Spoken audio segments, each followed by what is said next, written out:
Good morning, DBT friends. This is Beth.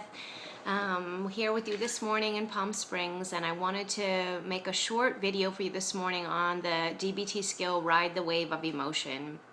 This is a skill that can be really useful for coping with any emotion that you have that you are not enjoying, that you can't just get rid of, any painful emotion. And you can use this to regulate your emotions or to tolerate extreme distress. So you could use this like when you're a little irritated, when someone's bugging you, pissing you off, you feel a little bit offended, or you could use this in a time of profound sadness, overwhelming shame, or a lot of anger. This is something, one of the skills that you can use for a huge variance of intensity of emotion.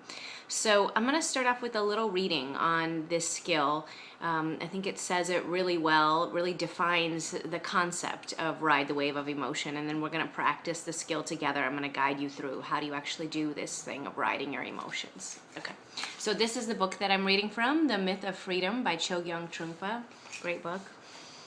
There is a fear that emotion might become too much, that we might fall into it. Let yourself be in the emotion. Go through it. Give into it. Experience it. You begin to go toward your emotion rather than just experiencing the emotion coming towards you. A relationship, a dance begins to develop. Then the most powerful energies become absolutely workable rather than taking you over, because there is nothing to take over if you are not putting up resistance. So this is what this skill is really about.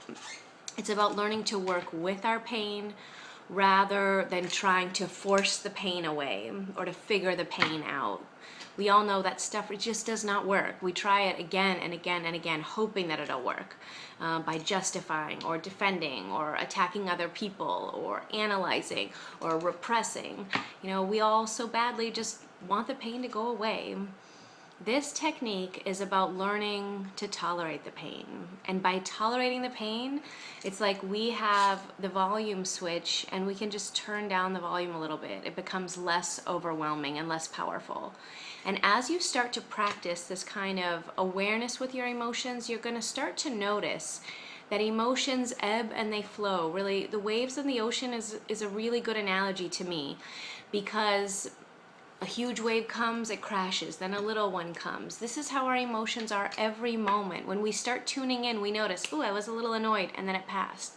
And all day long I felt really sad, but I felt really, really sad, then I felt a little bit less sad, then I felt a little bit more sad. That's how our emotions are, and it can be really useful to remember that we don't have to eliminate them, that they are moving all by themselves all the time. And it's really, to me, I think of myself when I'm experiencing a really painful emotion, like I'm standing in the ocean and a big wave is coming and I gotta lift up my feet to body surf with that wave. It's not that I stand there stuck thinking that if I close my eyes the wave isn't gonna come crash on me. It's gonna crash whether my eyes are open or not. I can't push my hands up and hope it doesn't crash. I don't have control over that. What I have control with is, can I keep my head above water so I can keep breathing? I can survive the wave and let it pass by. That's what Ride the Wave of Emotion is all about. Okay, so this is how we do it.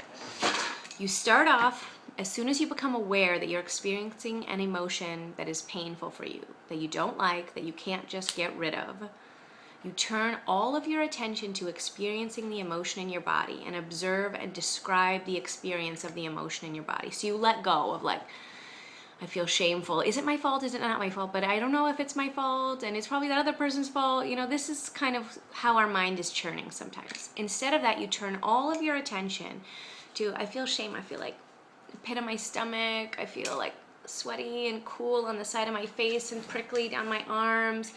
I feel like weak and like hiding. Like, you just observe what you feel inside your body, and you mindfully bring your attention non-judgmentally to it. That part is hard. Letting go of right or wrong or good or bad. Just noticing it, being there, observing it, sort of like you're hugging a friend.